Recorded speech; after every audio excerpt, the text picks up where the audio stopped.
Y si se realiza a presión constante, lo conocemos como entalpía, que es lo que nosotros normalmente trabajamos en química. La dirección del cambio natural corresponde al aumento del desorden de la energía y la materia. El mismo se mide utilizando la entropía, es decir, S, ya lo vamos también a analizar. La cantidad relacionada de energía libre proporciona un vínculo entre la termodinámica y el equilibrio químico. Si bien nosotros ahora todavía no vimos equilibrio, pero sí vamos a relacionar después lo que es el equilibrio con la energía libre. Y la energía libre también me va a dar, el signo de la energía libre también me va a dar si esa reacción ocurre espontáneamente o no es factible de que ocurra. ¿Por qué es necesario saber termodinámica?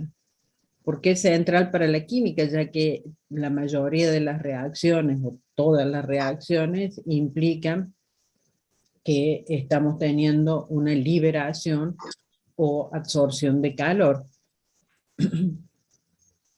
Y porque también establecen los fundamentos termodinámicos para analizar el equilibrio químico. La termodinámica, hay alguien que tiene abierto el audio y siento ruido. Bueno, la termodinámica estudia la energía y sus transformaciones, los intercambios de energía que se producen en los procesos físicos y químicos. El término termodinámica deriva de termo, calor, y dinámica, que sería potencia. Permite estudiar la reactividad química constante en el equilibrio a partir de las propiedades de los reactivos y de los productos. Es fundamental que nosotros en termodinámica, cuando analizamos las distintas reacciones químicas, nosotros trabajemos con una reacción que se encuentre balanceada, porque va a depender ese calor liberado o ese calor absorbido, va a depender del número de moles o la cantidad del compuesto que reacciona. Y es sumamente aplicable y de interés en química. Uno de los aspectos más importantes de la química es la producción y el flujo de energía. Este flujo de energía que yo les decía recién, ese flujo de calor, es fundamental cuando uno estudia cualquier reacción química. ¿Qué tenemos que tener en cuenta y qué es fundamental de que no confundan esos conceptos? ¿Qué es el calor y la diferencia que existe entre calor y temperatura? El calor es esa transferencia de energía térmica o ese flujo de energía entre dos cuerpos que se encuentran a distintas temperaturas. Dijimos que el flujo de calor va a ser entre el cuerpo que esté a mayor temperatura hacia el cuerpo que se encuentre a menor temperatura. Y la temperatura es la medición del flujo de calor. Entonces son dos conceptos que son totalmente diferentes, el calor y temperatura. Siempre que hablemos en termodinámica, tenemos que definir cuál es nuestro sistema. El sistema que está bajo estudio es una parte del universo que se aísla para estudiar. En nuestro caso, por ejemplo, el sistema puede ser un beaker, un balón donde está ocurriendo la reacción química. Ese sería nuestro sistema. Y en ese sistema es donde ocurren los cambios químicos que se van a estudiar, ya sea la reacción, esa liberación de calor o absorción de calor. Cuando hablábamos, ¿se acuerdan cuando Nancy les dio disoluciones y hablábamos de que teníamos disoluciones que eran exotérmicas o disoluciones que eran endotérmicas, que nosotros la podíamos percibir simplemente tocando el recipiente donde esa disolución estaba ocurriendo? Bueno, el recipiente donde esa disolución ocurre sería nuestro sistema. El universo es nuestro sistema más el entorno o los alrededores de nuestro sistema. Y el entorno o alrededores sería el resto del universo externo al sistema. Por ejemplo, si yo tengo un recipiente donde está ocurriendo una reacción, bueno, los alrededores, la habitación donde está ocurriendo, la puedo definir como el entorno, los alrededores. Si ese recipiente se encuentra sumergido, por ejemplo, como sería en este caso, sumergido en otro recipiente, y bueno, yo puedo definir que este sería mi sistema, este sería los alrededores, y el resto de la habitación donde esto está ocurriendo sería el universo. Cuando uno habla de sistemas o los tipos de sistemas que podemos tener, y de acuerdo a la interacción que este sistema tiene con el medio ambiente, se pueden definir tres tipos diferentes: abierto, cerrado o aislado. El abierto, nosotros tenemos intercambio de materia y energía con el entorno. Por ejemplo, acá está ocurriendo una reacción que está siendo calentada y que a su vez los vapores están saliendo al entorno. O sea que yo estoy teniendo intercambio de materia y a su vez de energía en este sistema que yo tengo definido acá. En un caso práctico sería que yo tengo, por ejemplo, una taza de café caliente, y entonces esa taza de café está teniendo cambio de materia y de energía con el entorno o el medio ambiente. Un sistema también puede ser cerrado. ¿Qué significa esto? Yo tengo un recipiente que está tapado, el vapor que me genera en este recipiente no sale del recipiente, es decir, que no estoy teniendo intercambio de materia con el medio ambiente, pero si yo lo estoy calentando, sí estoy teniendo intercambio de energía con el medio ambiente. El caso sería, por ejemplo, una olla a presión. Una vez que se cierra, yo la caliento y los vapores generados acá no salen al exterior o salen mínimamente al exterior. Y un sistema aislado es un sistema donde yo no tengo intercambio ni de materia ni de energía. Lo que más se asemeja a un sistema aislado, aunque no es tan totalmente aislado por un tiempo prolongado, sería un termo. Yo pongo agua caliente en ese termo, lo tapo y yo no voy a tener ni intercambio de energía ni de materia con el medio ambiente.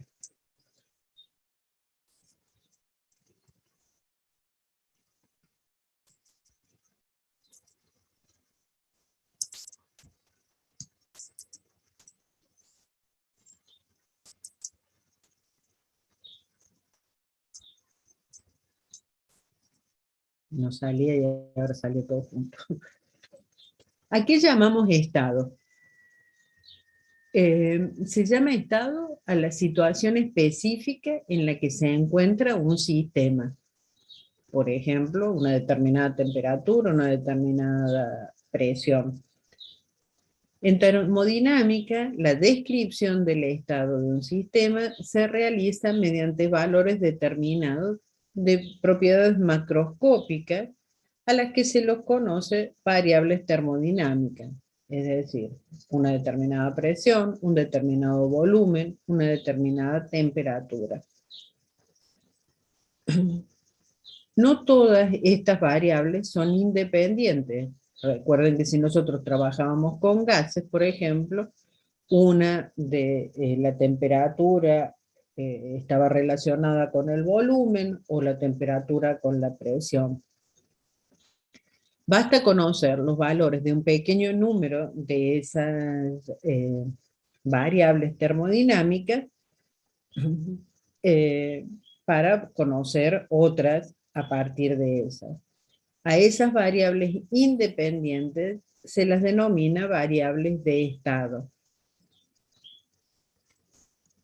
Toda función que pueda expresarse con ayuda de variables de estado se la denomina función de estado del sistema. Y ya vamos a ver cómo sería. Esas variables de estado son magnitudes que pueden variar a lo largo de un proceso, por ejemplo, en el transcurso de una reacción química. Van a ir variando a medida que la reacción va ocurriendo y las podemos identificar a todas como una variable X.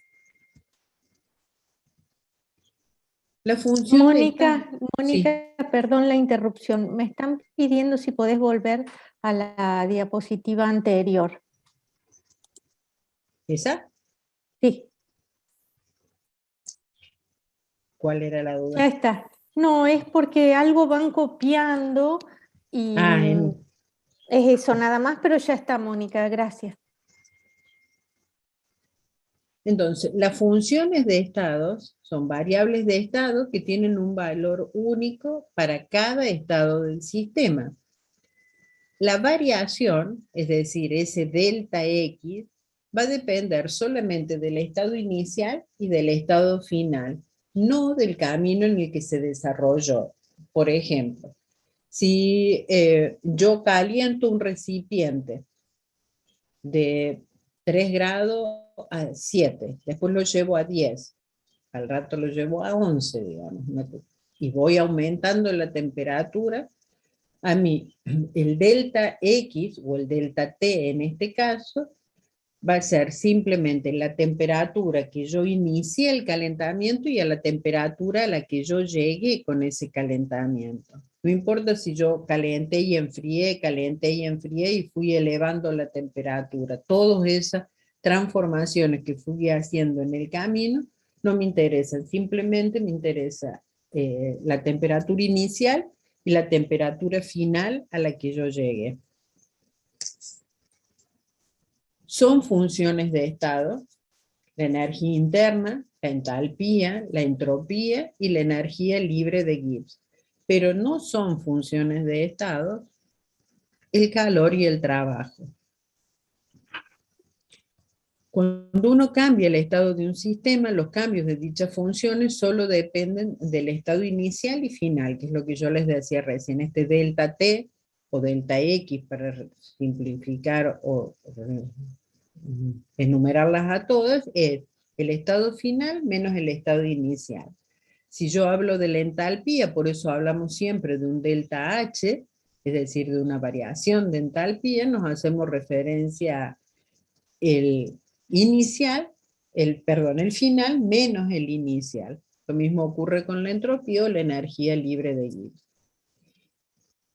¿Qué significa esto? Si yo tengo, por ejemplo, el cambio de energía potencial, si yo subo por una montaña, lo hago por el camino azul o lo hago por el camino rojo, la variación de esa energía potencial, es decir, la altura a la que yo llegue, va a ser simplemente el estado del que yo partí y al que yo llegué. Entonces sería la energía potencial final menos la energía potencial inicial. Ahora, si yo analizara el trabajo que yo puse para hacer ese recorrido, obviamente que el trabajo no va a ser igual si yo lo hago por el camino azul a si yo lo hago por el camino rojo. El trabajo invertido o gastado en el camino rojo va a ser superior al trabajo realizado en el camino azul. Entonces, en este caso, la energía potencial es una función de estado, mientras que el trabajo no es una función de estado. Profe, ¿Sí? ¿puedes repetir, por favor, qué es la función de estado y una variable de estado? Las variables de estado son magnitudes, digamos, que ustedes tienen, que pueden variar a lo largo de un proceso. por ejemplo, puede ser ahí, si bien el ejemplo que tienen es presión, temperatura, volumen, le podemos agregar también entalpía, entropía, energía libre. Y las funciones de estado son esas variables de estado que tienen un valor único para cada estado del sistema. Lo único que vamos a tener en cuenta en una función de estado es el final de ese estado menos el inicial. O sea, no me interesa cuál es el camino recorrido.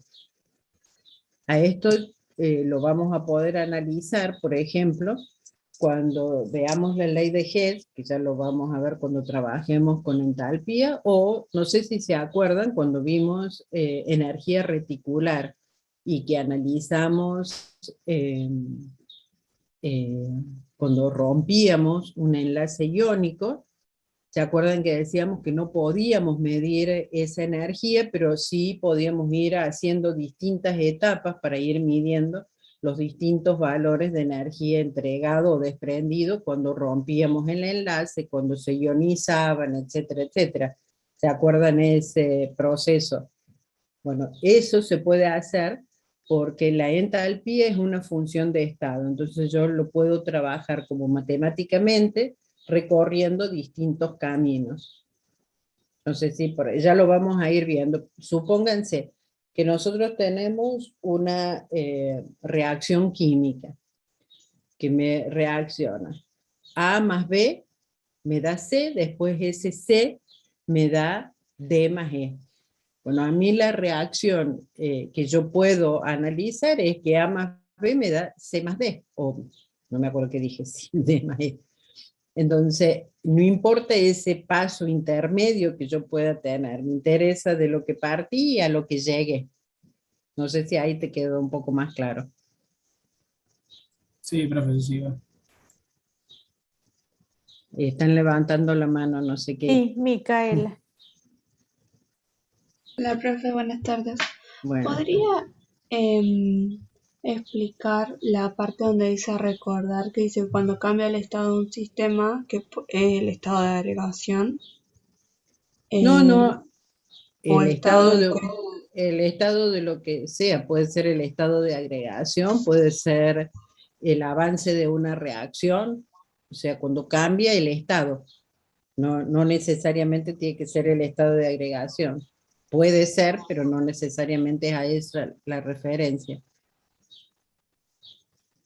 Y Esto que yo después, decía, esto que yo les decía recién, de que si yo tengo una reacción, una determinada reacción química, que a mí se me forma en un paso intermedio, digamos, yo parto de A más B, que me da C, ese C después se descompone en D, entonces la reacción que a mí me interesa sería A más B, que me da D. Entonces sería lo inicial, los reactivos, y lo final, que sería el producto final al que yo llego. Ese es el estado de un sistema. No sé si te quedó claro. sí, profe, gracias. Y puede ser también, por ejemplo, si partimos de un compuesto sólido, lo calentamos y pasa al estado líquido, también ese puede ser el estado de mi sistema.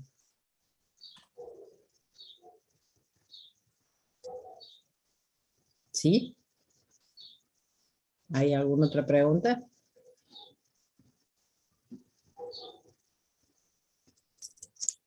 No por el No, momento, profe. y en el chat tampoco. Bien.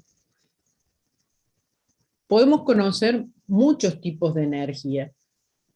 Energía térmica, energía potencial, cinética, solar, química.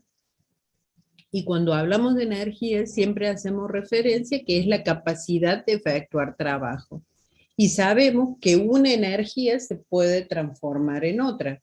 Por ejemplo, la energía química yo lo puedo transformar en energía eléctrica. Por una reacción química yo puedo transformar esa energía química en energía eléctrica. Puedo transformar la energía térmica también en energía eléctrica, o sea, la energía solar en energía eléctrica. Puedo transformar una energía a otra energía, la podemos transformar. Cuando uno habla de termodinámica, ¿A qué se hace referencia? A los cambios de energía que acompañan a un proceso físico o químico. Cuando hacemos referencia específicamente a termoquímica, la termoquímica estudia los cambios de energía de reacciones químicas. La termoquímica está incluida dentro de lo que es el término de termodinámica. Entonces, termodinámica estudia los cambios de energía que acompañan tanto procesos físicos como químicos. La termoquímica son los cambios de energía que están asociados a una reacción química. La primera ley de la termodinámica seguramente la han visto, no sé si ya la habrán visto en física o en el secundario, que ¿qué dice la primera ley de la termodinámica? En un proceso la energía se conserva, no se crea ni se destruye, sino que se transforma. Esto que yo les decía recién, de que la energía se puede transformar de energía química a energía eléctrica. O sea, yo estoy transformando una energía en otra. No pierdo energía, sino que transformo una en otra. En un sistema cerrado, la energía intercambiada es en forma de calor y trabajo entre el sistema y los alrededores, y es igual a la variación de la energía interna del sistema. ¿Qué significa esto? Supónganse que yo tengo mi sistema y estoy perdiendo calor. El calor está pasando a los alrededores. Quiere decir que la energía que yo tengo dentro de mi sistema está perdiendo calor. Entonces mi energía interna dentro de mi sistema está variando, está disminuyendo porque se me está transformando o lo estoy perdiendo en forma de calor.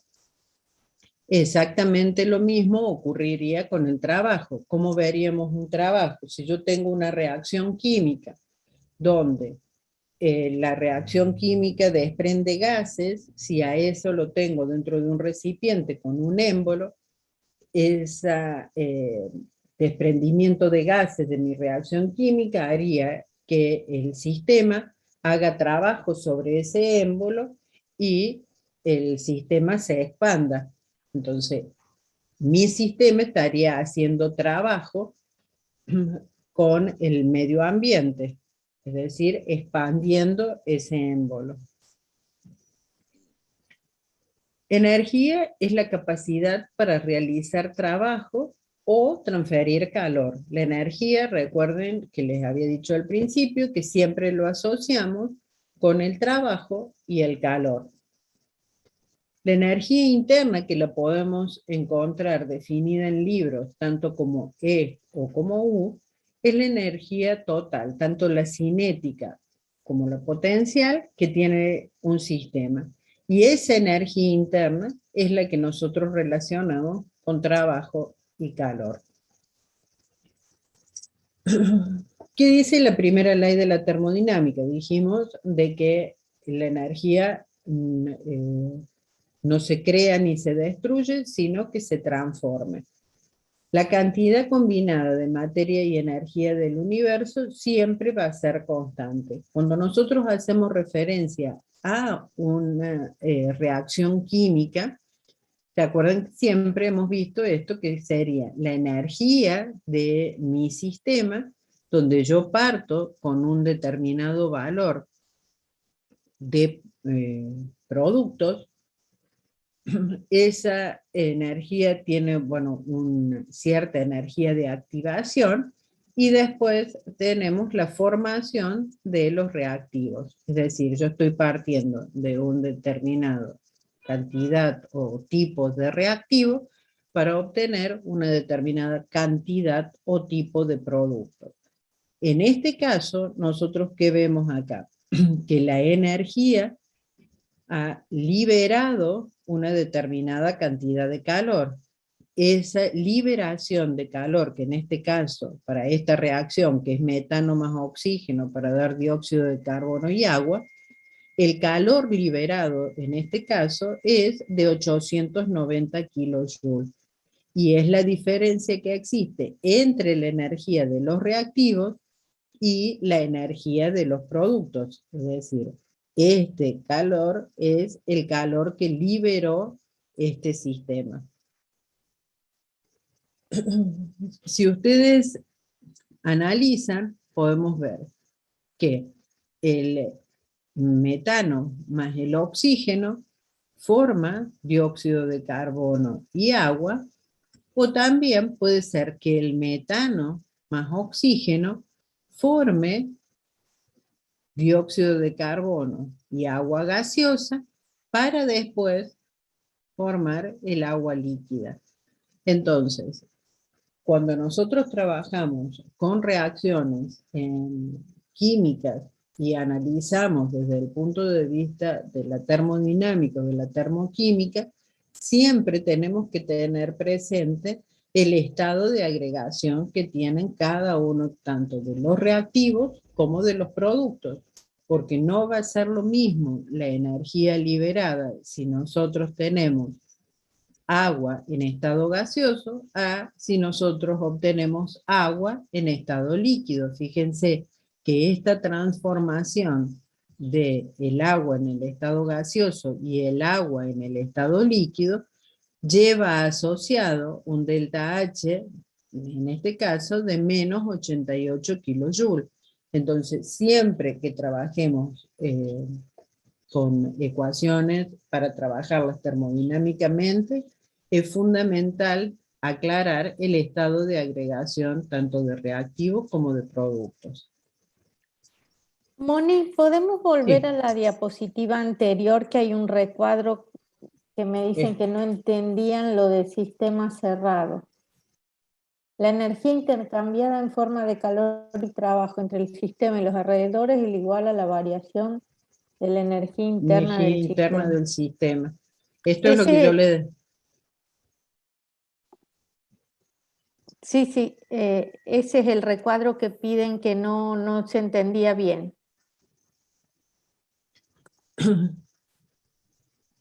Si yo tengo un sistema cerrado, se va a intercambiar, no confundan cerrado con aislado, ¿no? O sea, el sistema cerrado, recuerden que yo me vuelvo para atrás.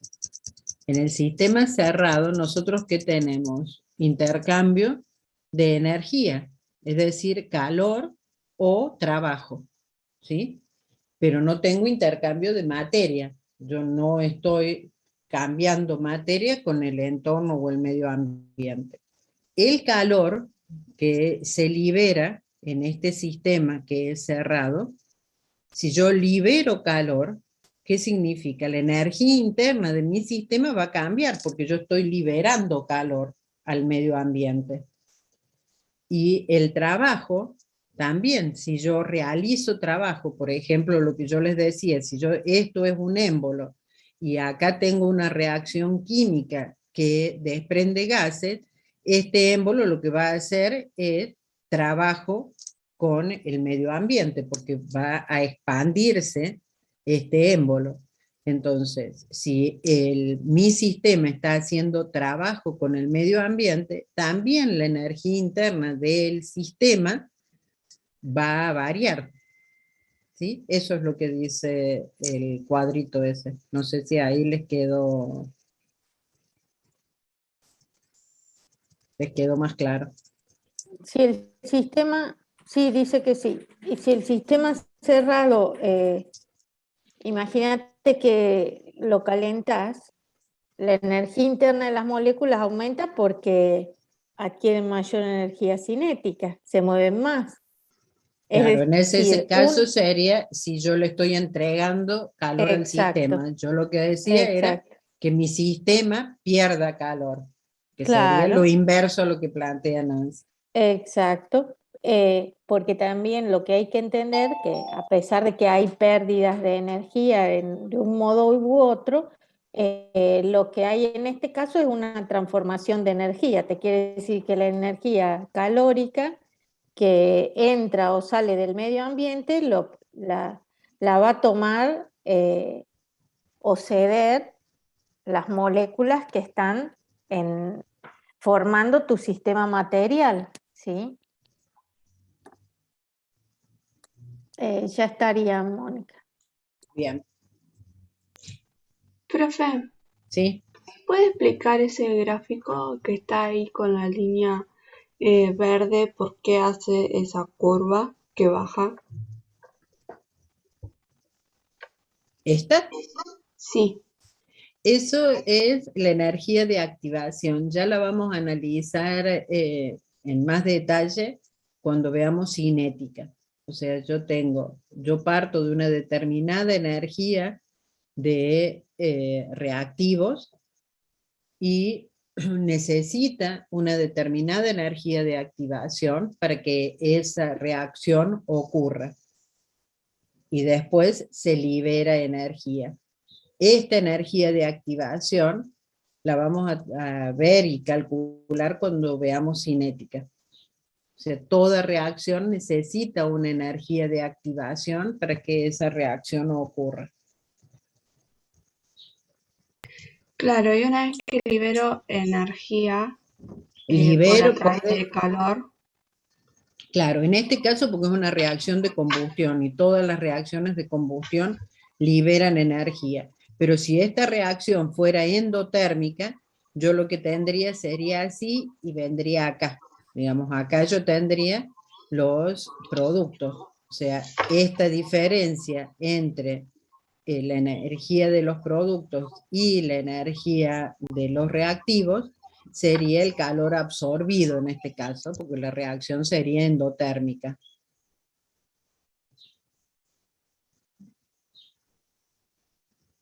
No sé si te quedó claro. claro, la diferencia de energía que se da es entre los reactivos y los productos.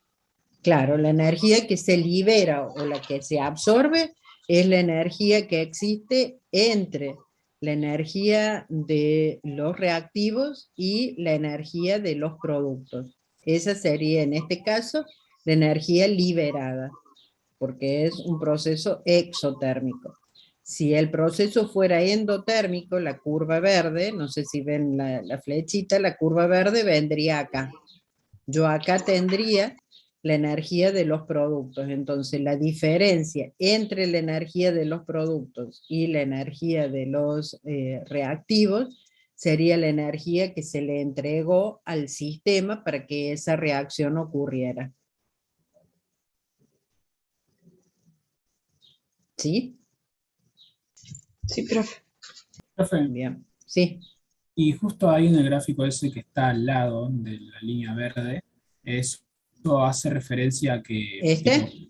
claro, si yo sumo todos los Sí. delta del delta hidrógeno y el delta del hidrógeno Claro, 13, eso es, me va a quedar el delta hidrógeno 1, por así decirlo. claro. O sea, lo que ustedes tienen ahí es lo que decíamos recién de que sería una función de estado. Si este sería mi estado inicial y este sería mi estado final. Si la reacción ocurrió en este solo paso u ocurrió acá y después en este otro paso, a mí no me interesaría si yo analizo simplemente el estado inicial y el estado final, que sería el delta H1, que sería esto que ustedes tienen acá. Este sería mi estado inicial y este sería mi estado final. ¿Sí? Si primero obtuve agua en estado gaseoso y después se transformó en agua en estado líquido, eso sería otra transformación, digamos, que a mí no me interesa si yo analizo esta es mi estado inicial y este es mi estado final. No sé si era ahí donde apuntaba tu pregunta.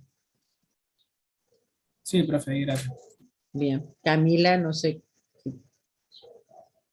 Sí, profe, yo le quería consultar si en este caso, por ejemplo, cuando se obtiene agua, al final es más exotérmico el proceso. Entonces, ¿eso quiere decir que con este tipo de reacción es más probable que obtenga agua líquida a gaseosa? Más probable sería si esa reacción es espontánea o no. Eso Digamos, sí, disculpe, le interrumpí.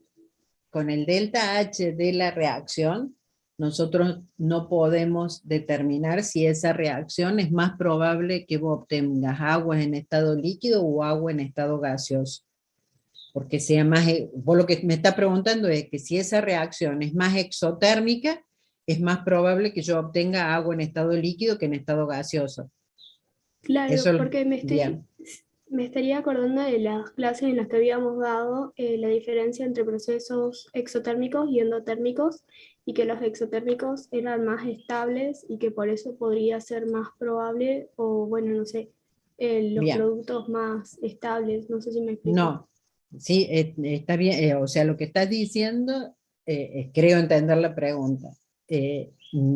No significa que porque una reacción sea exotérmica o porque una reacción sea endotérmica, significa que esa reacción va a ocurrir o va a ocurrir de manera espontánea. Para saber si una reacción va a ocurrir de manera espontánea, uno tiene que analizar el delta G, es decir, ya lo vamos a ir viendo a medida que vayamos avanzando, uno tiene que analizar el delta H, que es esto que estamos viendo, y el delta S, que es la entropía del sistema. Cuando nosotros analicemos las dos cosas juntas, recién podemos decir si esa reacción ocurre de manera espontánea o no. El hecho de que sea exotérmica o endotérmica no te dice nada si esa reacción ocurre espontáneamente o no.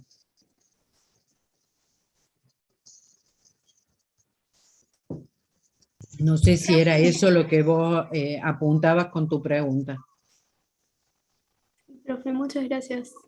Bien. Hay reacciones que son endotérmicas y ocurren espontáneamente en soluciones, por ejemplo, y hay otras reacciones que son exotérmicas y que no ocurren espontáneamente. Profe, Sí. ¿el delta G es igual al delta H y al delta S o qué es el delta G? Ya lo vamos a ver, no se me adelanten tanto porque eso lo vamos a ver.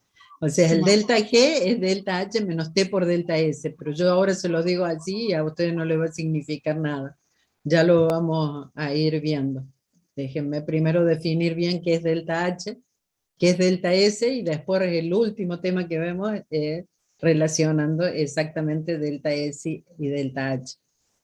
Ahora lo traje a colación porque me preguntaron esto de que si la reacción era más exotérmica, era más probable que existiera de esa manera. Por eso, para responderle eso, tuve que usar el delta G. O sea, que la reacción, lo que a ustedes hasta ahora les sirve es que si la reacción es exotérmica o endotérmica, no me dice nada si esa reacción ocurre espontáneamente o no. Tengo que analizar otra variable, que es delta G, para definir si esa reacción ocurre espontáneamente o no. ¿Sí?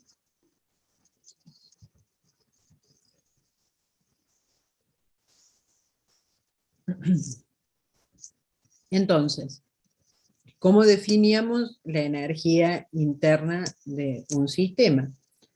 Es la suma de todas las energías cinéticas y potenciales que ocurren o que están dentro de mi sistema.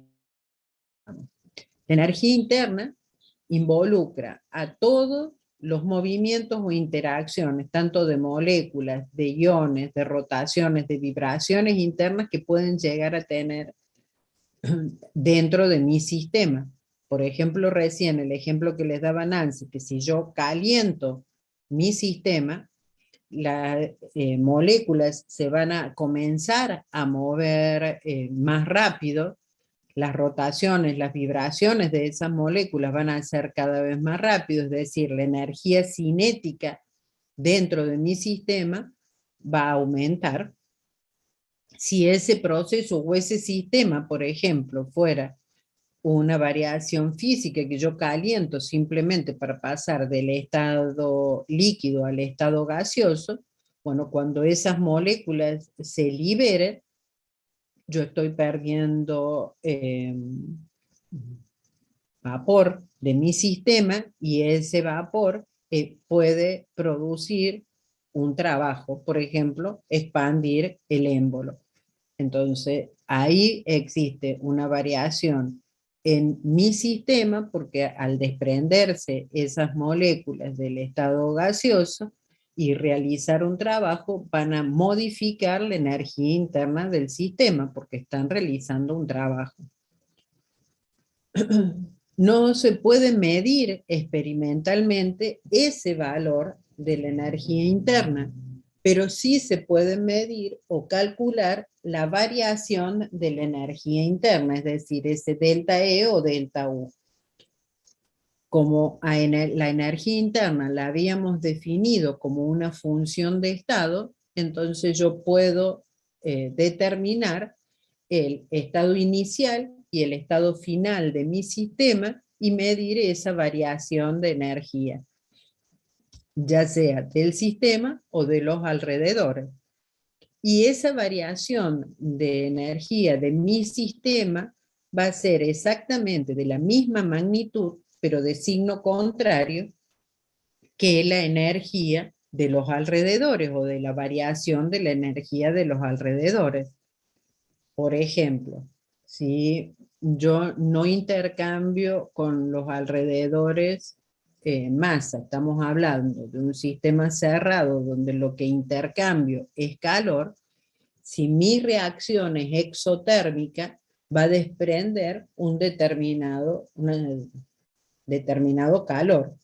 Ese calor lo va a recibir los alrededores. ¿Y qué va a recibir?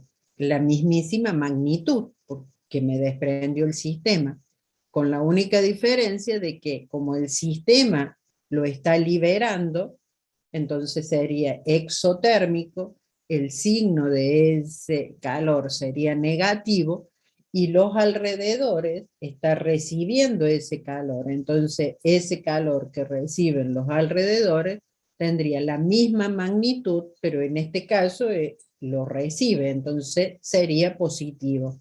Entonces, el calor que se desprende en mi sistema va a ser de la misma magnitud, pero de signo contrario, que el calor que absorben los alrededores. Entonces, la energía química liberada por el sistema es igual a la energía absorbida por el entorno. Esto que yo les estaba diciendo, de igual magnitud, pero de signo contrario. Y volvemos al ejemplo de recién, si nosotros lo hacemos por diferentes caminos. El trabajo realizado por el camino azul, el trabajo realizado por el camino rojo o el trabajo realizado por el camino verde son distintos. ¿Por qué? Porque el trabajo no es una función de estado. Entonces yo voy a necesitar distinto trabajo para ir del punto A al punto B si voy por distintos caminos. Lo mismo ocurre con el calor. El calor por el camino azul, el rojo o el verde son distintos. Pero como la energía es una función de estado, la energía interna en el punto A, que sería mi energía inicial, para llegar al punto B, que es la energía final, yo la puedo calcular como una variación de energía entre la energía del punto B, que sería el punto final, menos la energía del punto A. Y entonces esa energía, yo vaya por el camino azul, el rojo o el verde, va a ser exactamente lo mismo, porque la energía para llegar de este punto a este punto solo dependen del estado final y del estado inicial, no del camino que yo recorra para llegar. Porque la energía, vuelvo a decirles, es una función de estado.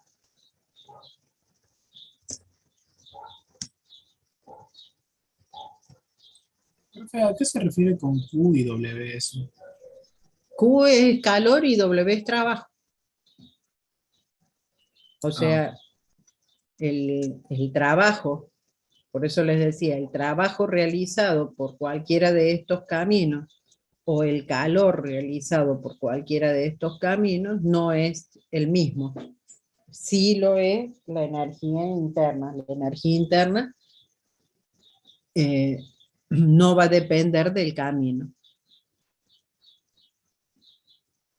Acá vuelven a preguntar, Mónica, ¿qué sería la energía interna?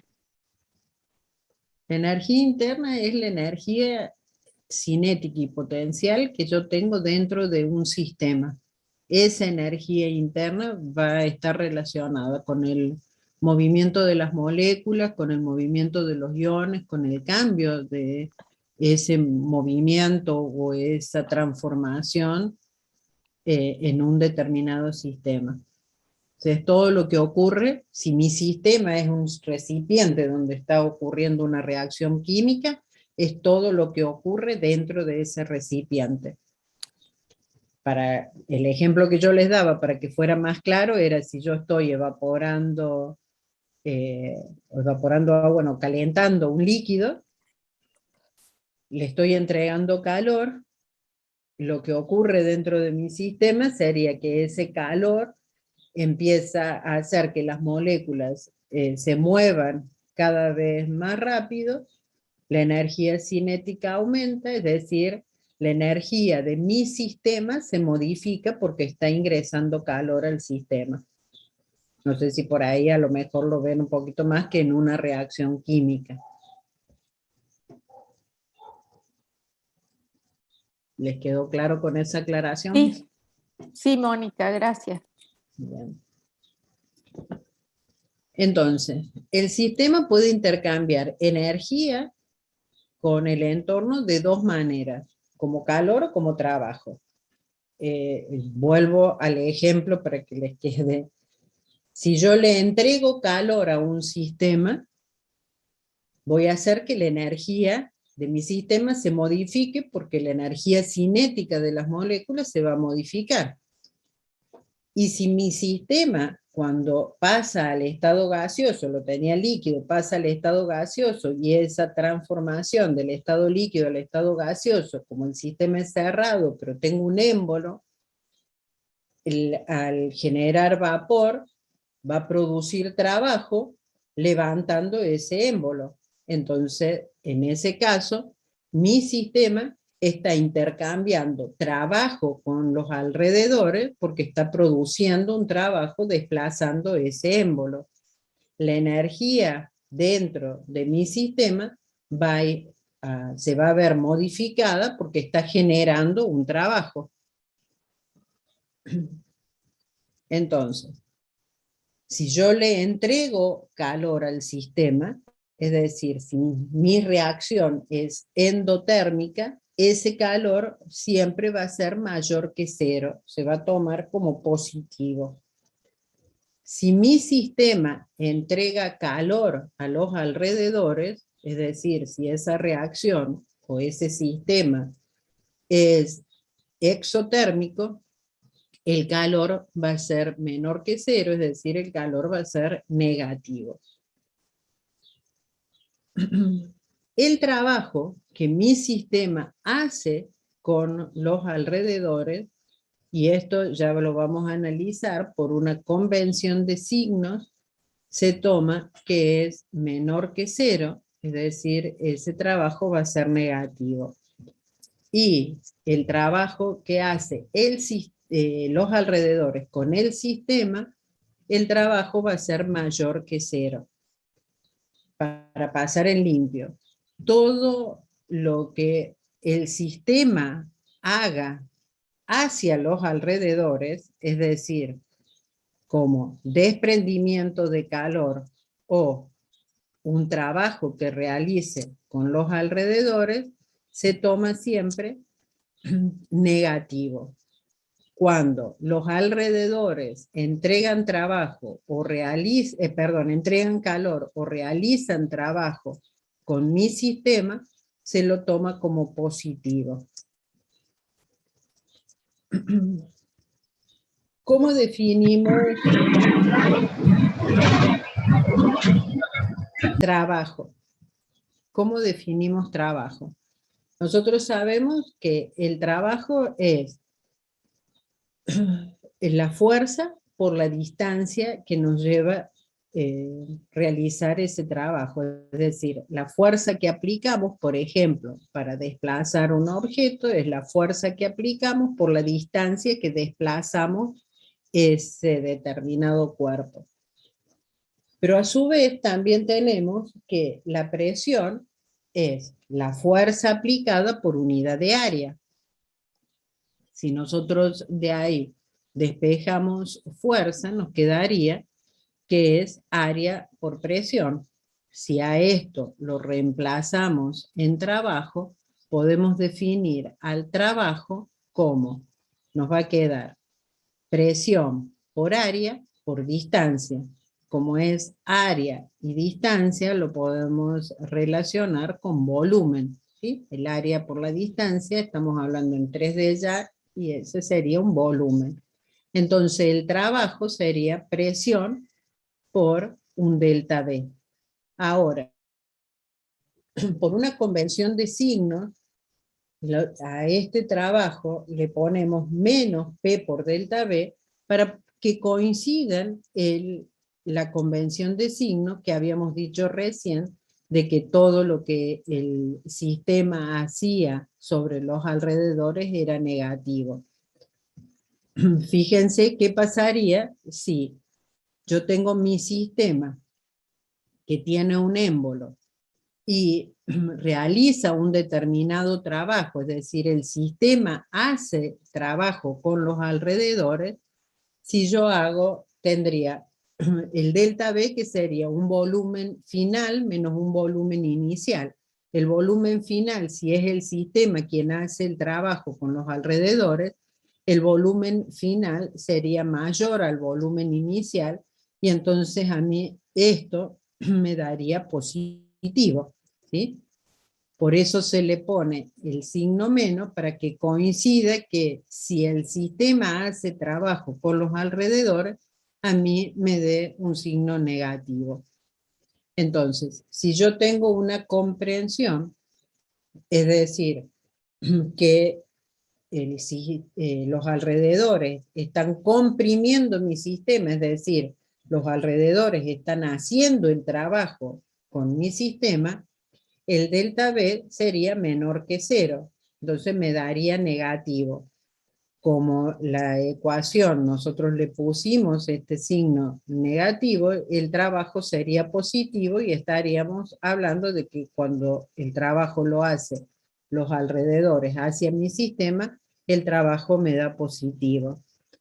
En el caso del ejemplo que yo les daba recién, si es una expansión, es decir, el volumen 2 es mayor al volumen, o el volumen final es mayor al volumen inicial, entonces ese delta V va a ser mayor que 0, nos va a dar un delta V positivo, y como tenemos este signo menos, el trabajo nos va a dar negativo, y sería cuando el sistema está realizando trabajo con respecto al entorno. Y así definimos entonces que la variación de energía es igual al calor más el trabajo. Si calor y trabajo son mayores que 0, se realiza trabajo o calor sobre el sistema. Si el calor y el trabajo son menores que 0, significa que el sistema realiza trabajo o desprende calor hacia el entorno. Por ejemplo, nosotros podemos definir que esa reacción que vimos recién, donde teníamos el metano, la combustión del metano, es decir, cuando el metano se quema en presencia de oxígeno, desprende dióxido de carbono y agua, donde habíamos dicho que tenía un desprendimiento de calor de menos 890 kilojoules por mol, o una variación de energía de menos 890 kilojoules por mol.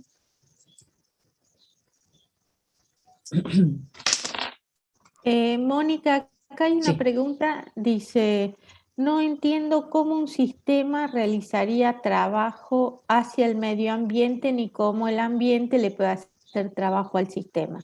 Por ejemplo, lo digo porque me iba a costar mucho escribirlo. Sí. Si tu sistema es una reacción química y en esa reacción química se produce un gas y ese gas se puede expandir porque no tiene una tapa fija el sistema, ¿sí? El recipiente no tiene tapa fija, entonces ese sería el trabajo que el sistema está haciendo sobre el medio ambiente, ¿sí? Y después dice, ¿y cómo el sistema lo puede hacer trabajo? ¿Y cómo el ambiente le puede hacer trabajo al sistema? Por ejemplo, si ese gas que se produjo lo quiero comprimir o quiero que la reacción se ocurra en el sentido opuesto, entonces voy aumentando la presión y eso es hacer un trabajo sobre el sistema a partir del medio ambiente. No sé si Moni, ¿puedes aclarar algo más? Y también Micaela quería preguntar. Sí, profe. Yo quería preguntar sobre cuando tengo W, o sea, trabajo positivo en el signo del trabajo, trabajo positivo, ¿ahí se desprende calor hacia el entorno? No, son dos cosas separadas. O sea, una cosa es el calor y otra cosa es el trabajo.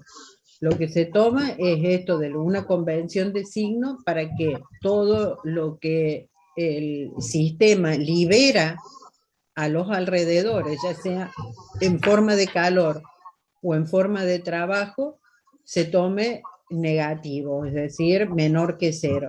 Pero son dos conceptos distintos. El sistema puede liberar calor y trabajo o puede liberar calor o trabajo. No sé si con eso te respondo. O sea, Claro, y si absorbe si absorbe calor va a ser positivo y si absorbe trabajo también va trabajo, a ser positivo. claro, o sea, todo lo que el entorno haga sobre el sistema, ya sea en forma de calor o en forma de trabajo, va a ser positivo. Por ahí, supónganse que yo tengo una bolsita de las Ciplos y la cierro bien cerrada y adentro pongo un sistema de que reaccione. Sobre esa bolsita, antes de que mi sistema reaccione, le pongo un libro arriba.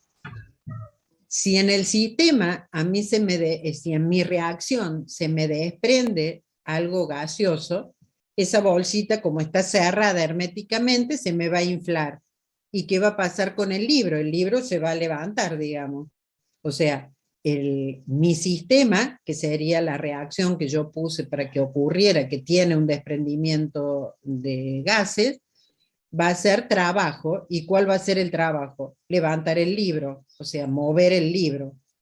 Si lo ponemos con un émbolo, sería levantar el émbolo, pero por ahí a lo mejor con esto de la bolsita, por ahí es más visible de lo que ocurre con esto que decía recién Nancy, si yo tengo una reacción que cuando se forman los productos, esos productos son gaseosos. Yo pongo un sólido para que me reaccione, cuando ese sólido reacciona, desprende un gas, entonces ese gas hace que se infle la bolsita, como la bolsita está cerrada herméticamente, eleva el libro, o sea, está realizando ese trabajo.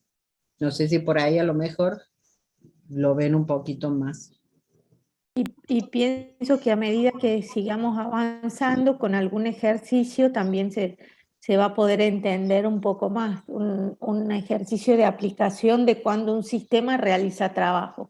Porque ahora nosotros le estamos dando ejemplos donde se produce un gas o donde una reacción química donde se consume un gas. Porque es un tipo de trabajo, hay un montón de diferentes tipos de trabajo, digamos, pero es un tipo de trabajo que incidiría desde el punto de vista de la química, es decir, un trabajo que nosotros vayamos a considerar, porque un trabajo que se define en física como fuerza por distancia, en química no significa nada. Entonces, es darle el significado químico al concepto de trabajo, ¿sí? Esa es la cuestión. Bueno, ahí quieren preguntar también, hay una mano levantada. Levantada. Sí, profe, yo. Quería preguntar si eso del tema de la compresión tendría que ver más o menos con, o sea, para relacionarlo con la ósmosis inversa. No me acuerdo bien cómo era el concepto, pero que le ejercía una presión así sobre el sistema y se producía al revés. Algo así puede ser o nada que ver. Sí, ese sería un trabajo, digamos, que Del medio estaría haciendo ambiente. del medio hacia tu sistema. Claro, Porque claro. vos Exacto. estás obligando a la reacción que ocurre de la otra manera, digamos. No espontáneamente, sino que la estás obligando a que ocurra de otra manera. Sí, es una forma de verlo. Bueno, profe, gracias. Profe, ¿Alguna? antes que pase, ¿qué significa A en la fuerza, en el trabajo, perdón? Área, Que después lo cambiamos por... presión es fuerza, esta A Sí, esa. es fuerza por unidad de área. Cuando vos ejerces, suponete yo hago una presión sobre la mesa o el escritorio con la mano, la presión que yo estoy ejerciendo va a depender de la fuerza que yo esté aplicando con mi mano y la unidad de área o el área en el cual yo esté aplicando esa fuerza. Es área. Por eso después, cuando yo reemplazo esta presión por área en esta ecuación, me quedaría presión por área por distancia, y esa área y esa distancia se transforman en volumen. ¿Sí? El área por una distancia o una altura sería un volumen. Ahora sí. Sí, profe, gracias.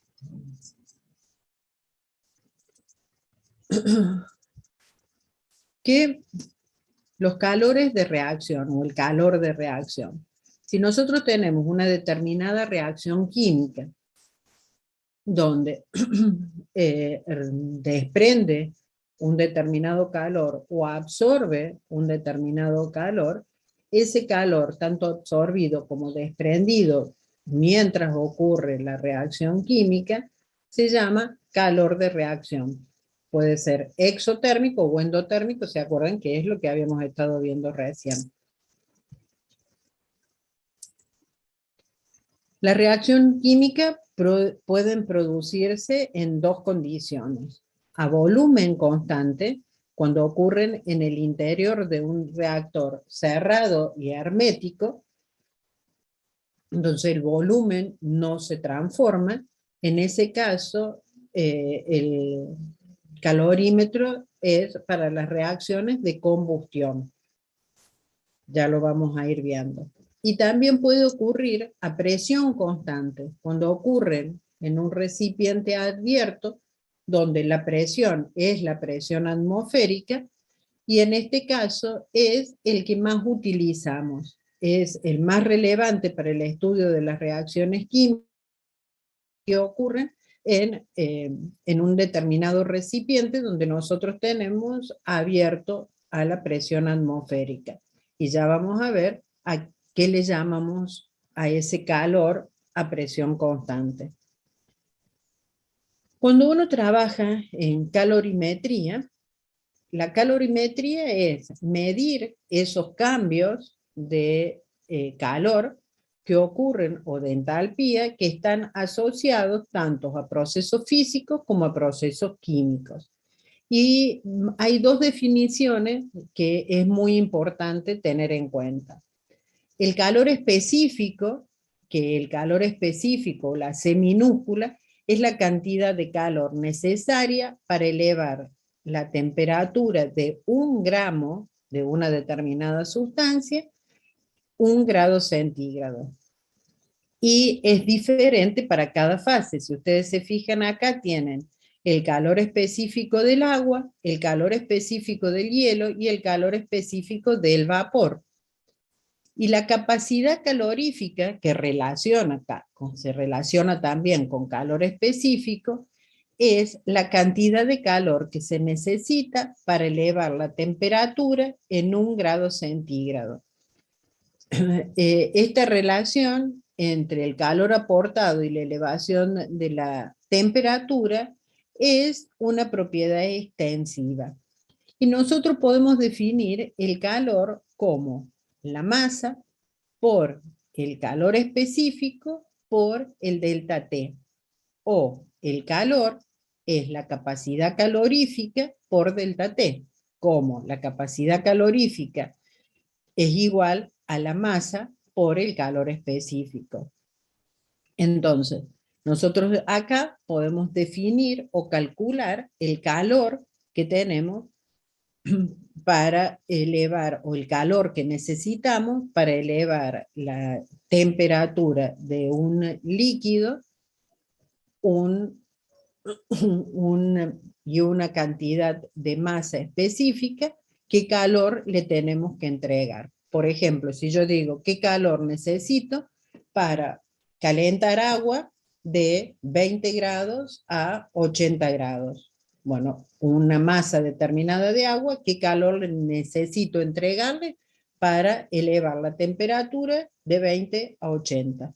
Entonces lo que tendría que hacer es trabajar con esta reacción. El calor va a depender de la masa, supónganse que yo tengo 10 gramos, el C en este caso sería los 4,18 porque estamos hablando de agua líquida, y el delta T serían los 80 menos los 20, que es lo que dije que quería calentar de 20 a 80. Ahí puedo determinar qué cantidad de calor le tengo que suministrar.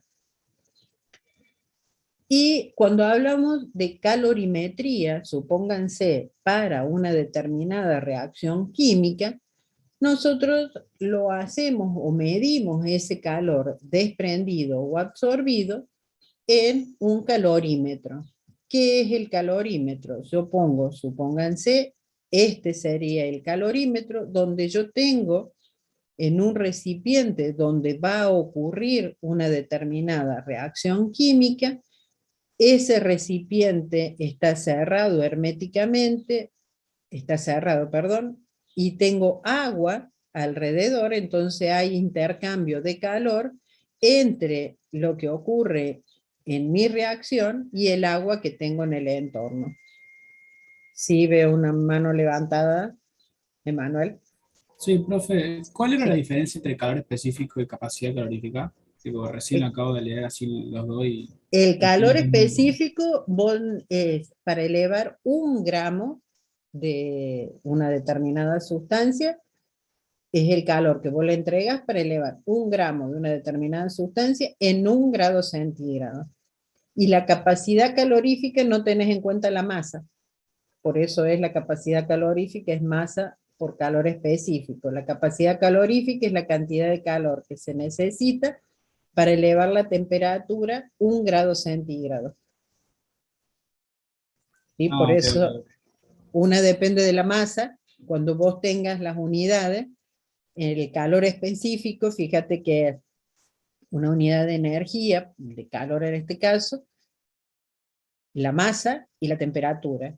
Si hablamos de capacidad calorífica, no va a tener esta relación, va a ser Joule por grados centígrados, no va a tener la masa, porque una tiene en cuenta la masa y la otra no. Esa es la diferencia entre una y la otra. ¿Sí? ¿Quedó Bueno, profe, respondido? gracias. Mica.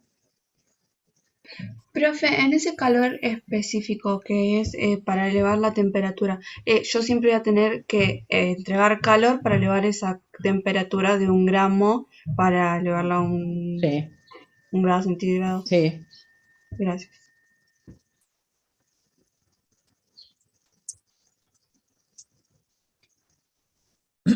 Entonces, el calor de reacción, les decía, se mide en un calorímetro.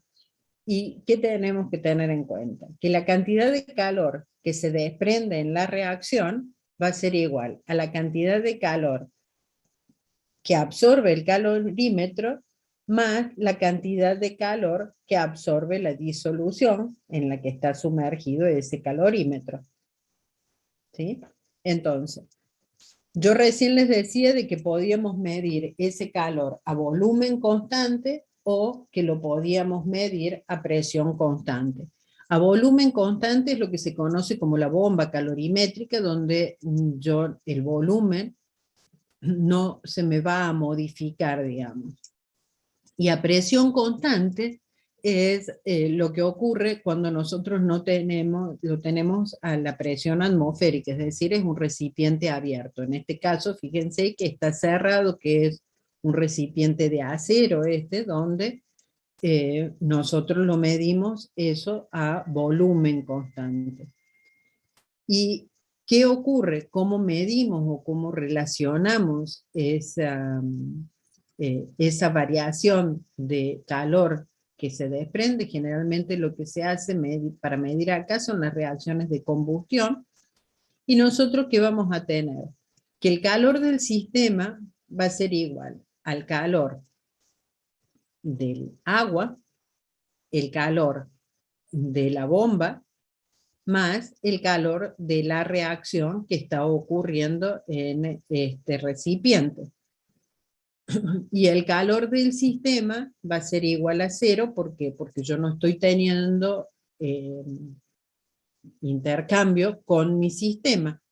Entonces, de ahí quedaría que el calor de la reacción va a ser igual a menos el calor que tenga el agua a los alrededores de mi sistema, más el calor del calorímetro o el calor de la bomba.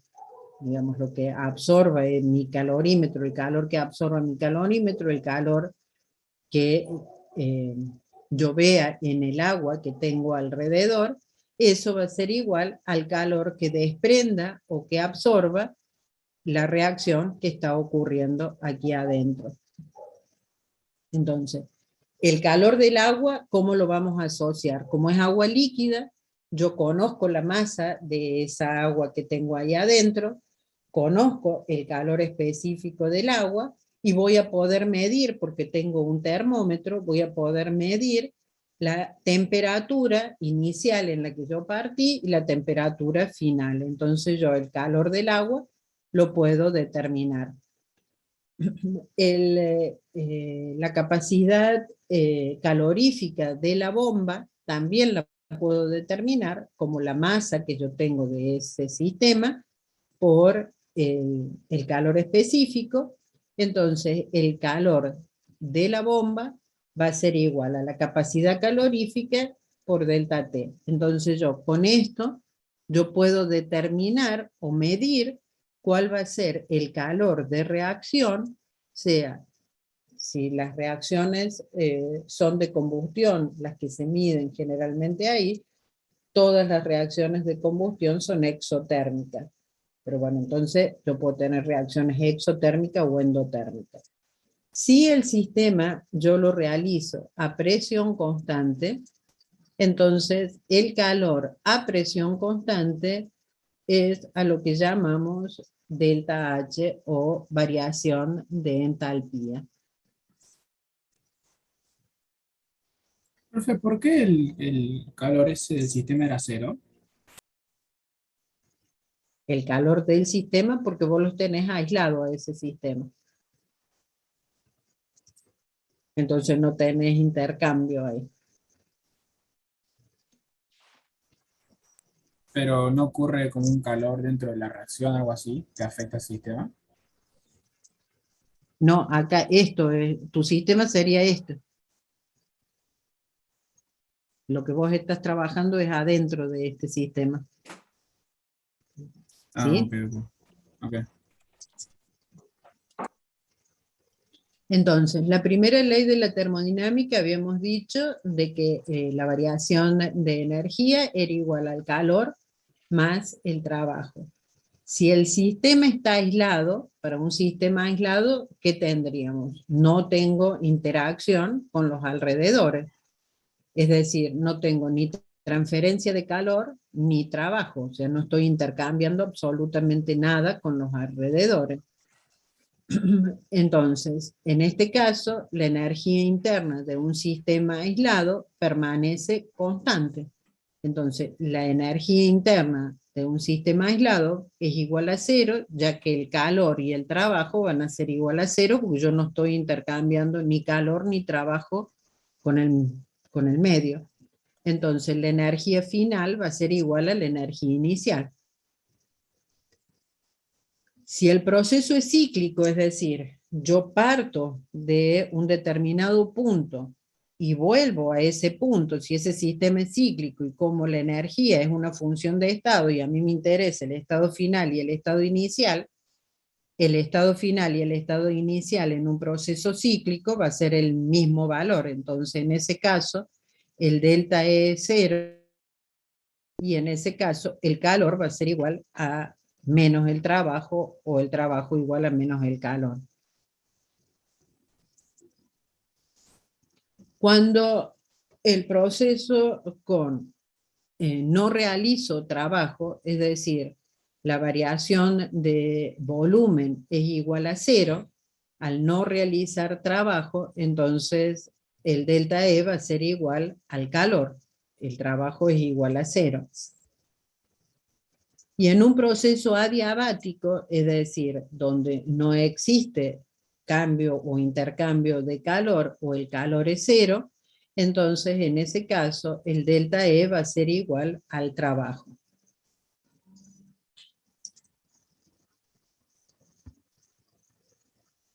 ¿Qué pasa con la entalpía?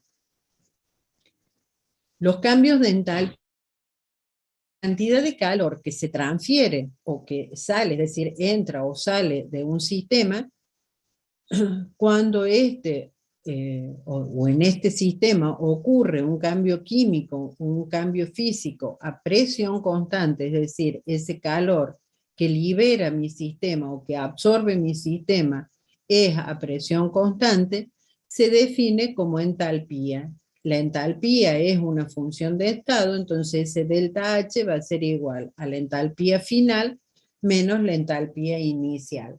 O, lo que es lo mismo, para una reacción química sería la entalpía de los productos menos la entalpía de los reactivos. Mi estado final serían los productos que yo obtuve y el estado inicial sería de los reactivos en los que yo partí. Sí, Emanuel. ¿Qué era entalpía, profe? ¿Cómo no te escuché? Entalpía, ¿qué significaba? Entalpía es la variación de calor, ya sea liberación o absorción de calor de un determinado sistema cuando se mide a presión constante. Es calor transferido desde tu sistema al medio. Muy bueno, Ese profe. es el calor, es lo que estuvimos viendo hasta ahora. ¿Se acuerdan que nosotros decíamos, bueno, tenemos un delta H de enlace, tenemos un delta H de disolución, tenemos, o sea, esos delta H que eran exotérmicos o endotérmicos es el calor absorbido o liberado en una determinada reacción, en una determinada disolución cuando se mide a presión constante. Entonces, nosotros partimos en una reacción endotérmica, partíamos de una determinada cantidad de reactivos y obtenemos una determinada cantidad de producto, partimos de esta energía y llegamos a esta energía. Si nos vamos, no sé si ven el cursor, si nos vamos a cómo lo teníamos planteado antes, en realidad la curva sería así, yo subo y tendría los productos. Esa es una reacción endotérmica. En las reacciones exotérmicas, yo tendría así, subo con una determinada energía de activación y bajo hacia los productos. Como la energía de los productos es menor que la energía de los reactivos, significa que esa reacción es exotérmica, está liberando calor. Cuando el proceso es a presión constante, entonces, si nosotros lo tenemos a presión constante, significa que el delta V,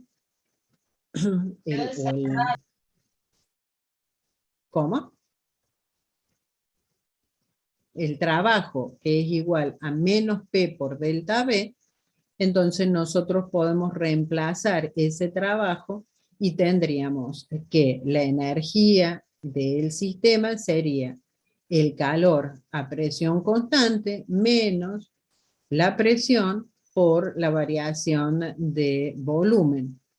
Entonces, la energía sería igual al calor a presión constante menos P por delta V, y lo podríamos reemplazar como Q sub P, es decir, calor a presión constante menos, en lugar de poner P por delta V, lo reemplazamos por la ley de los gases ideales para trabajar con gases. Entonces, recuerden que P por V igual a nRT. Como estamos hablando de una variación de volumen, entonces hablamos de una variación del número de moles. Entonces me quedaría que el calor a presión, la energía, mejor dicho, es igual al calor a presión constante menos delta N por R por T. Si nosotros de esta ecuación que tenemos, que energía es igual a calor a presión constante más trabajo, podemos reemplazarlo, de ahí despejar entalpía, que sería el calor a presión constante, y me quedaría que es igual a la energía más P por V. Entonces, si yo hago esa variación de entalpía, esa variación de entalpía sería igual a la variación de energía más P por la variación de volumen, trabajando a presión y temperatura constante. De esa manera puedo definir también que el delta H es igual, reemplazando con lo que teníamos acá arriba, puedo definir que la entalpía es igual a Q sub P menos P por delta V más P por delta V, es decir, que el delta H es igual al calor a presión constante. Podemos reemplazarlo también utilizando para gases y hablar que la entalpía es igual a la variación de la energía más delta N por R por T.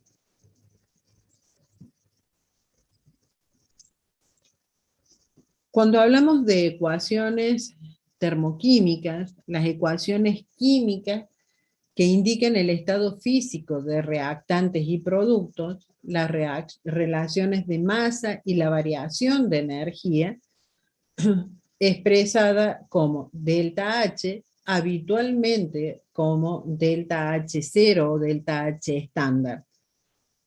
¿Eso qué significa? Que nosotros podemos hablar de ecuaciones de combustión, donde por ejemplo tenemos el quemado del metano, donde tenemos un delta H de combustión de menos 890, que es lo que habíamos estado viendo.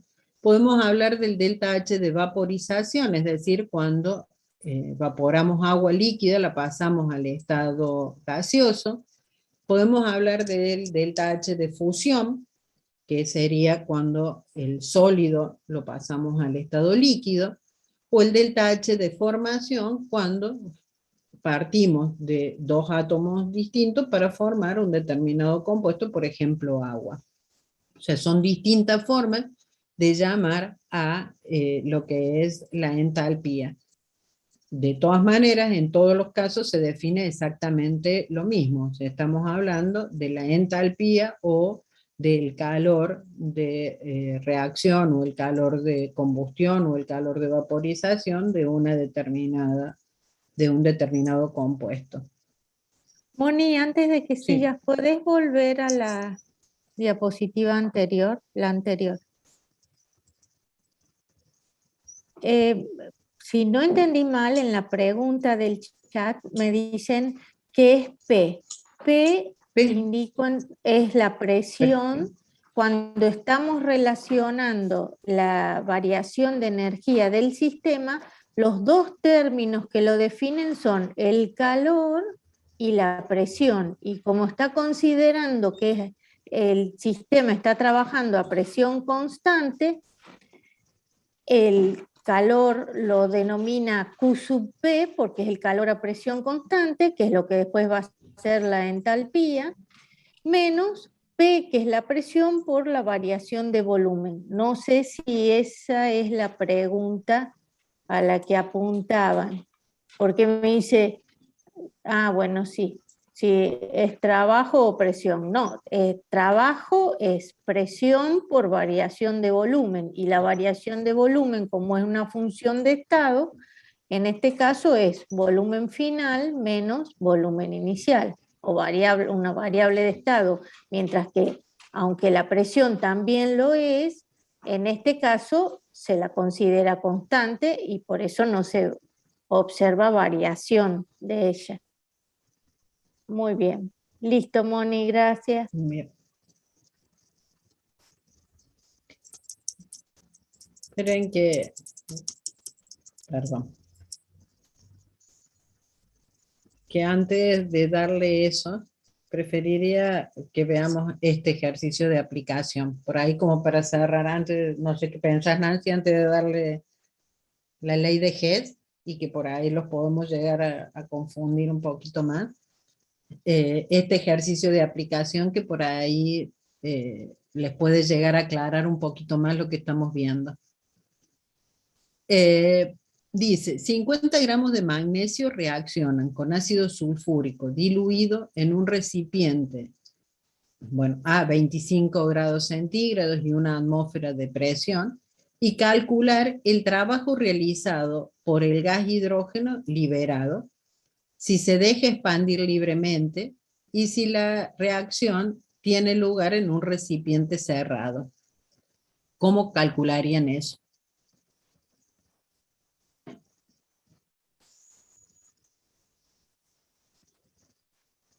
Cric, cric, cric, cric. Literalmente, profe, no tengo ni la más pálida idea. Bueno, ¿Qué pero estuvimos viendo? primero Claro. podemos interpretar que es una reacción química, porque dice que 50 gramos de magnesio reaccionan con ácido sulfúrico diluido entre un sólido y una solución. Primero interpretar eso, ¿sí? Bien, Ahí seguí, Moni, nomás. Claro. Entonces, ¿qué es lo que Ahí. tenemos ahí? Una reacción química. ¿Qué es lo que está ocurriendo? El magnesio reacciona con el ácido sulfúrico, forma el sulfato de magnesio y libera gas. Si libera gas, ¿qué piensan ustedes que va a pasar? Después vemos cómo lo calculamos, pero ¿qué piensan ustedes que va a pasar? Que va a liberar un mol de hidrógeno. Que libera gas, alguien lo dijo ahí, no es esa la del molde de hidrógeno. Trabajo. Claro, va a hacer trabajo, mi sistema va a hacer trabajo con el medio. Entonces, ¿cómo lo podría calcular a ese trabajo? Si libero un mol... Claro, hace trabajo porque en esta reacción química se genera un gas que necesariamente va a ocupar el volumen que el reactor le permita, ¿sí? Si fueran líquidos y sólidos, no haría ningún trabajo. ¿Se entiende eso, no? O sea, esta reacción libera gas. Claro, va a liberar gas hidrógeno, y el gas hidrógeno es el que va a hacer que se expanda. Crea una presión que claro. Y acá tiene, fíjense dos cositas antes de que avancemos. Dice, si se deja expandir libremente, entonces yo ahí sí, mi sistema va a hacer un trabajo porque yo lo dejo expandir. Supónganse el ejemplo que yo le daba de la bolsita Ziploc. Si yo pongo esa bolsita cerrada herméticamente, donde pongo el ácido, pongo el magnesio, se me va a formar el sulfato de magnesio y se va a inflar la bolsita porque se libera hidrógeno. Entonces va a hacer un trabajo, vuelvo al libro, si yo le hubiera puesto un libro arriba, levanto el libro. Entonces, yo lo dejé expandir libremente. Profe, Ahora, y sí, por ejemplo, si no se dejara expandir libremente, ¿no se generaría trabajo? claro. Esa Ah, sería la otra, digamos, que les dice ahí, si la reacción Pasa tiene que, lugar en un recipiente no cerrado y había, yo no lo dejo expandir. no había leído Entonces esa parte. ahí no me va a hacer un trabajo. tiene que ver con el Entonces, análisis de este que dio usted de sistema abierto, sistema cerrado. claro, claro. Profe, ¿y si Entonces, en vez de estar cerrado tuviese un émbolo, ahí sí generaría trabajo? sí, porque vos lo dejas expandir libremente, digamos. Si bien tiene un émbolo, pero ese émbolo se mueve, se puede mover. Entonces ahí Ujú. haría trabajo porque expandiría el émbolo, porque yo al liberar calor me empujaría el émbolo hacia arriba. ¿Sí? Ahora sí. Entonces, Profe, como, sí, si el sistema estuviera abierto al exterior, entonces liberarían materia y no necesariamente trabajo porque no estaría empujando nada más, o porque sea, no literalmente, estaría, claro, no lo estarías como concentrando a ese trabajo, estarías claro. intercambiando materia con el medio. Ok, profe, gracias.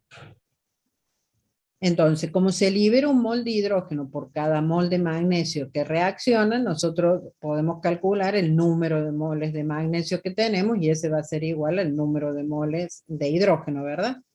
Como una reacción estequiométrica normal. ¿Y cómo podemos calcular el trabajo? Dijimos que el trabajo era menos P por delta B. Pero si trabajábamos con gases, lo podíamos asociar con la ley de los gases ideales, ese P por delta B, reemplazándolo a número de moles por R por T, o variación del número de moles por R por T.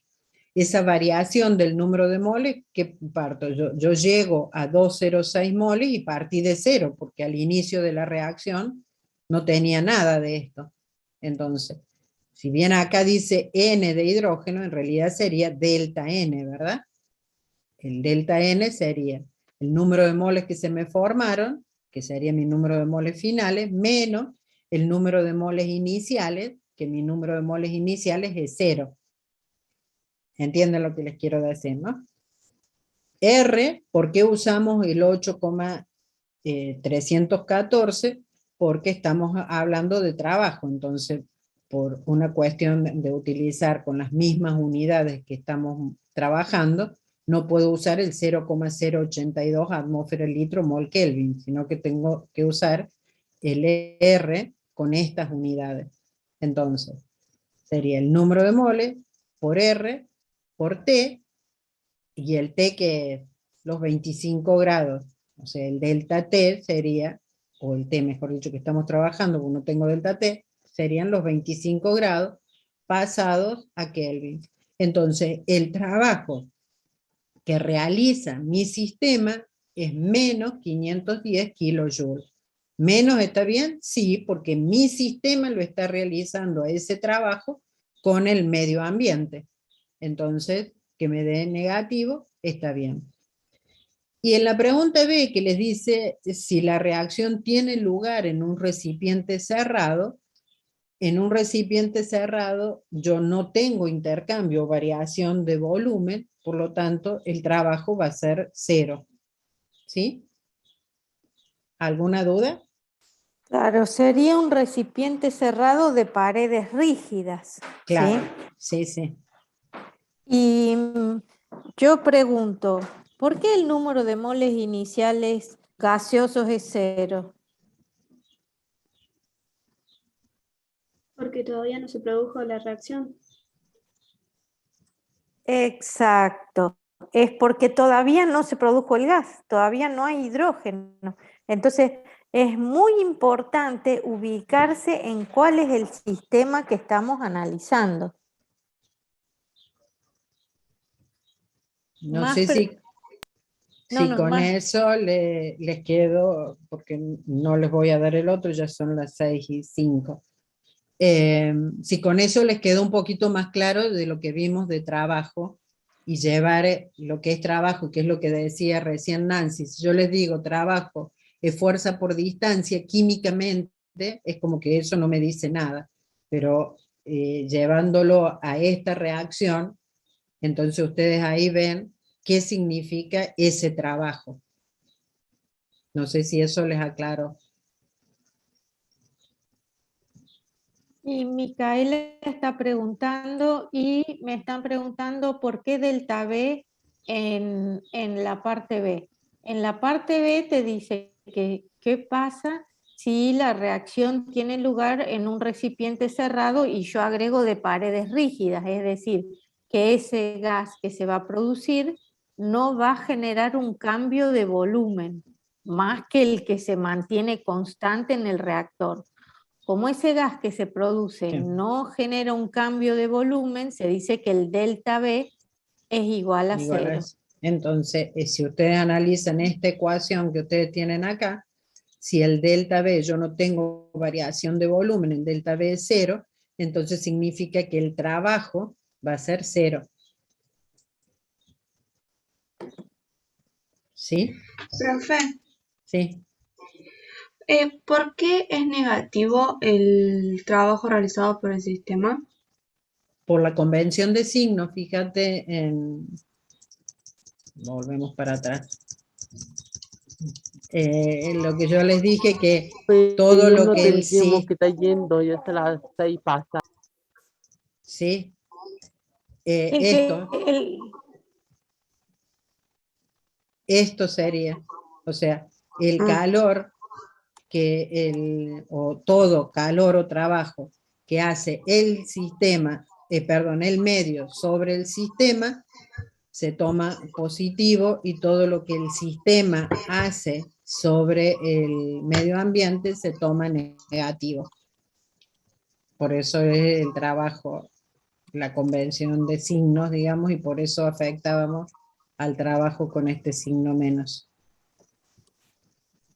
¿y por qué la profe Nancy dijo lo de, no alcanzó a entender lo que preguntó la profe Nancy de que el hidrógeno era cuando estaba en cero o no sé, no Por el entendí. delta que yo les dije de que eso era delta B, delta N, ¿sí? Con el trabajo es delta N, ¿cómo lo calcula? Ese delta N, que sería el número de moles finales menos el número de moles iniciales. Acá, si bien yo le puse N, en realidad la ecuación es delta N.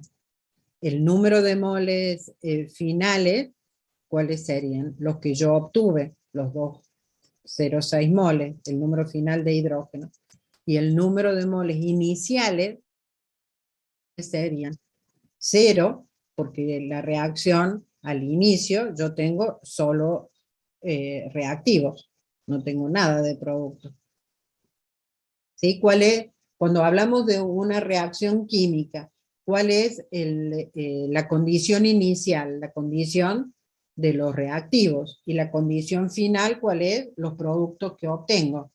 Entonces, el delta N sería inicialmente el único gas, perdón, al final el único gas que yo tengo es el hidrógeno. Inicialmente no tengo hidrógeno, no tengo ningún gas. Por eso ese delta N sería el 2,06.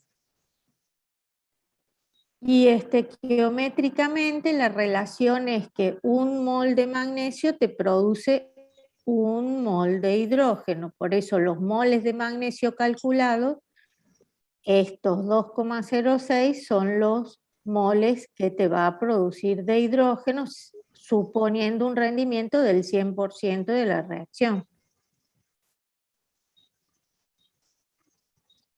¿Sí? ¿Les aclaró eso, lo que estábamos viendo de calor y trabajo?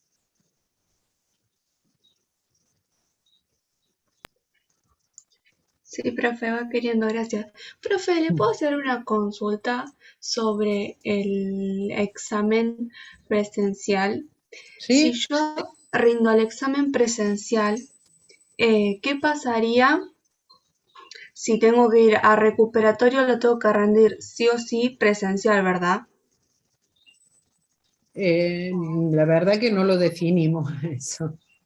Si van a recuperatorio, Yo supongo que va a depender de la cantidad de gente que tenga que recuperar. Pero se supone que para poder conservar las condiciones, que sería que el que rinde presencial y va recuperatorio, en este caso no para regularidad, sino para aprobación directa, debe hacerlo presencial para no rendir coloquio. ¿Estamos? En cambio, si llega a ser un recuperatorio que es para regularidad, ahí sí podría rendirlo virtual porque es solo para regularidad. Muchísimas gracias, profe. El virtual queda en el virtual. Si es recuperatorio virtual, queda en el virtual porque Sí. igual hay que rendir coloquio. Exactamente. Pero en el instructivo nos dice que una vez que nos inscribimos no nos podemos cambiar y tenemos que rendir todos en esa modalidad. No, lo que significa eso es que si ustedes se inscriben para rendir de manera presencial, nosotros tenemos que pedir el número de aulas, tenemos que organizar para un determinado número de estudiantes, que después aquellos que se inscribieron para rendir de manera presencial, lo tienen que hacer presencial, no pueden a último momento pasarse a virtual. Claro, pero nos habían dicho que si rendíamos uno presencial no podemos rendir el otro virtual. Y no, porque después tendrías que ir a coloquio, digamos. Claro, es que conserves la modalidad. Claro, claro. ¿Sí? Bien, gracias. Acá preguntan si un solo parcial con preguntas teórico-prácticas. Pueden ser 2 hojas. No sé si te referís a que en un solo parcial están todas las preguntas puestas, te podemos llegar a dar 2 hojas porque nos facilita y agiliza, perdón, la corrección, porque unos corregimos teórico y otros corrigen práctico. ¿Y hasta No qué sé día si se es- pueden anotar? Es una semana. Sí, hasta el martes. Se habilitó Sí. anoche. Sí, se habilitó En el mismo- anoche y se cierra el martes a las 0 horas. Sí, en el mismo instructivo debe estar eso. Me fijo, a Sí. ver. Profe, fecha de parcial específicamente todavía no hay, como para saber por las dudas. Probablemente el 12. Ah, ok. Ustedes estudien para que fuera mañana, ¿sí? Sí, hay que ir estudiando porque son bastantes temas. Sí, por eso. Sí. Esa es la cuestión. Profe, la del práctico nos había dicho el 19, ¿se adelantó?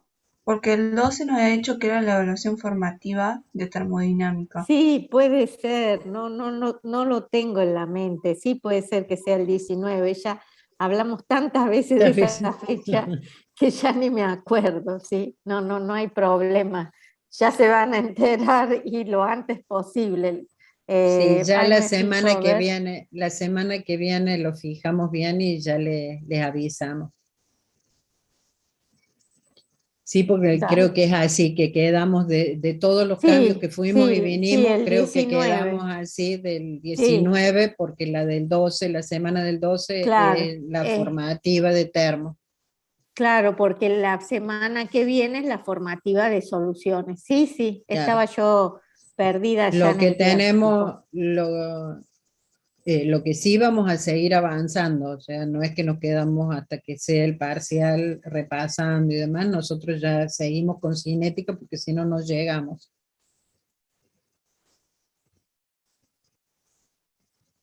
Muy bien. El parcial que preguntan acá del presencial, las preguntas que nosotros, por ejemplo, les hicimos cuando fuimos cerrando cada unidad, que vieron que le hacíamos preguntas de teórico y de práctico y demás, y cómo justificar, esas preguntas están sacadas de exámenes presenciales, o sea que esa es la modalidad. Lo que ustedes van a tener que hacer, supónganse, a lo mejor tienen una serie de afirmaciones y decir si son verdaderas o falsas, justificándolo. Ese es el teórico. O sea, no hace falta, por ejemplo, lo que vimos hoy, que ustedes me demuestren por qué el delta H es igual a Q a presión constante. No es necesario que sepan esos desarrollos, simplemente aplicar la termodinámica en algo específico.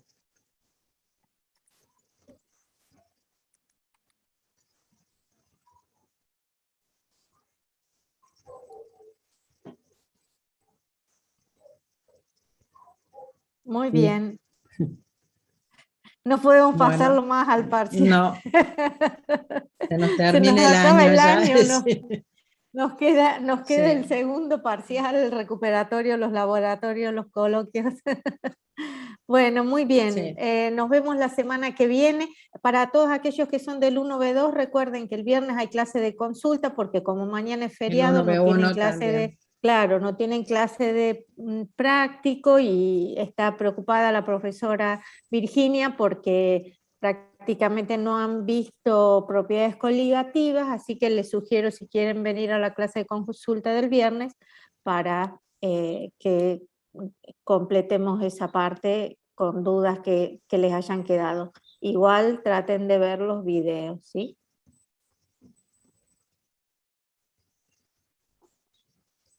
Bueno, muchas gracias. Hasta el viernes o hasta el martes que viene. Exacto, exacto. Muchas gracias. Buen Chao, fin de profes. semana. Nos vemos. Que tengan